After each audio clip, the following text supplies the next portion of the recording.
మనం చూస్తే భయం ప్రపంచంలో చూస్తే ఒక రకమైన మనస్తత్వం కలిగిన వాళ్ళు స్నేహితులు ఉంటారు ఎక్కువగా. చాలా తక్కువ వేరే వేరే రకం కలిసిన వాళ్ళు, భిన్న మనస్తత్వాలు ఉన్న వాళ్ళు కలవరు సహజంగా. ఒకే మనస్తత్వం ఉన్నవాళ్ళు ఇంకొకరితో కలుస్తారు. అది సహజమైనటువంటిగా మానవ జీవన విధానం. బాబా వారు ఏం చేశారంటే భిన్న మనస్తత్వాలు అంటే ఒకడేమో కోపి, ఒకడు మంచివాడు, ఇద్దరిని కలపడానికి తనకి ఏది ముక్తి మార్గమో చూపించడానికి ఇక్కడ ఈ విష్ణు సహస్రనామం నేర్పించడానికి కోసం పెట్టారు. అయితే ఏదైనా ఇబ్బంది కలిగినప్పుడు భగవత్ స్వరూపులు చక్కగా చెప్పరు, ఇది నువ్వు చేయు అని చెప్పరట, ఒకరి ద్వారా చెప్పిస్తారు, ఇంకొక ద్వారా. మనం మామూలుగా కూర్చున్నాం అనుకోండి, ఏమొస్తుంది, రకరకమైన ఆలోచనలు వస్తాయి, అందరి మీద కోపం వస్తుంది, పగ పెరుగుతుంది, రకరకాల చికాకులు పెరుగుతాయి. వాడు నాకు అది అన్యాయం చేశాడు, వీడు అది చేశాడు, నాకు అది చేశాడు, వాడు ఆ కోపం చేశాడు, వాడికి ఎందుకు ఇవ్వాలి, రకరకాల ఆలోచనలు వస్తాయి. వాడు ఏదో ఎక్కడో ఎప్పుడో చేసినటువంటి విషయాలు కూడా మనకు గుర్తొస్తాయి. అందుకని ఒక రైతు ఏం చేశాడంటే పొలంలో చాలా 100 ఎకరాల పొలం ఉంది. ఈ 100 ఎకరాల పొలాన్ని కూడా దున్నడానికి రోజు కష్టమైపోయి ఇదంతా నేనెందుకు చేయాలి, అందుకోసమని భగవంతుని బ్రహ్మను వేడుకుంటానని చెప్పేసి అనుకొని బాగా బ్రహ్మ కోసం తపస్సు చేశాడు. తపస్సు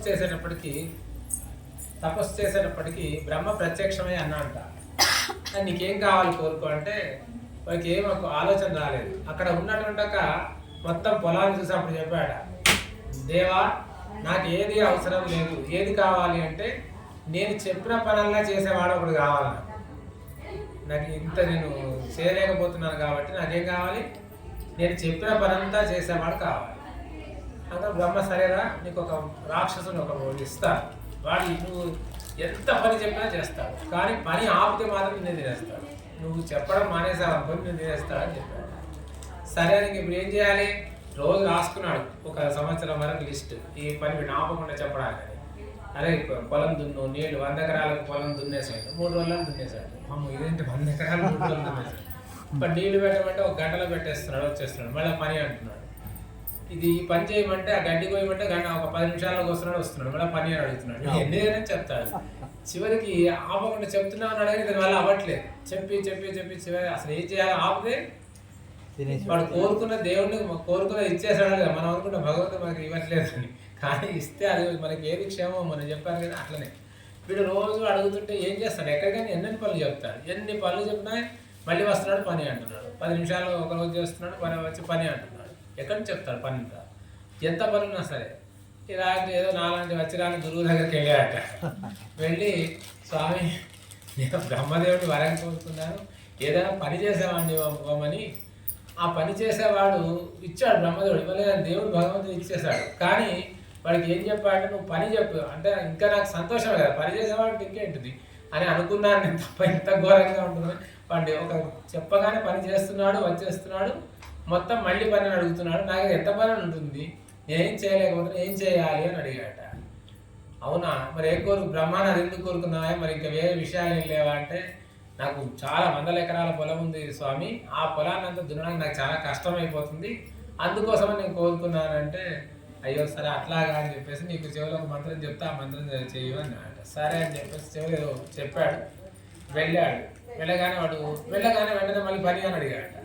ఇది ఎక్కడికి కూడా వాడు వెంటనే పని అడిగితే ఎక్కడికి చెప్తాం, సరే నీకు చెప్తాను పని చెప్తాను ఆయన, 1 నిమిషం ఆగు అని చెప్పేసి ఎదురుగా ఒక ఖాళీ ప్రదేశంలో ఉన్న ఒక పొడవాడి చెట్టు దగ్గర తీసుకెళ్ళాడు. కొబ్బరి చెట్టు లాంటిది, తాటి చెట్టు అంటారు కదా, పొడవుగా ఉంటుంది, పొలాలలో ఉంటాయి. అక్కడ తీసుకెళ్ళి ఒకసారి దాని పైకి ఎక్కానమాట. వాడు ఎంతసేపు అట్లా ఎక్కాడు, వెంటనే మనం దిగమన్నాడట. దిగాడు. ఈ పని నేను ఎక్కడి దిగాడు వాడు కొన్ని రోజులు చేసి వెళ్ళిపోయాడు.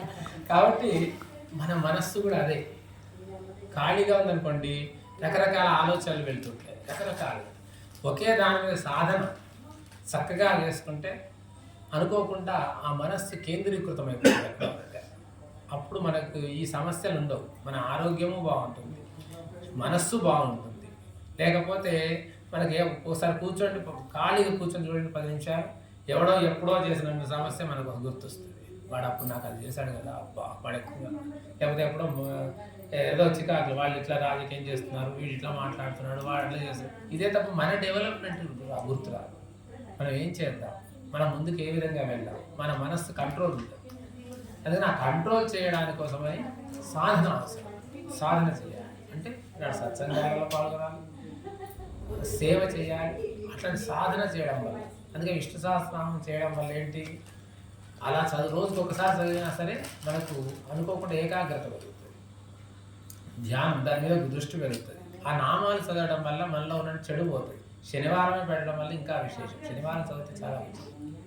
అందుకని అది వినడం వల్ల మనం చదవలేము, కనీసం విననైనా వినాలి.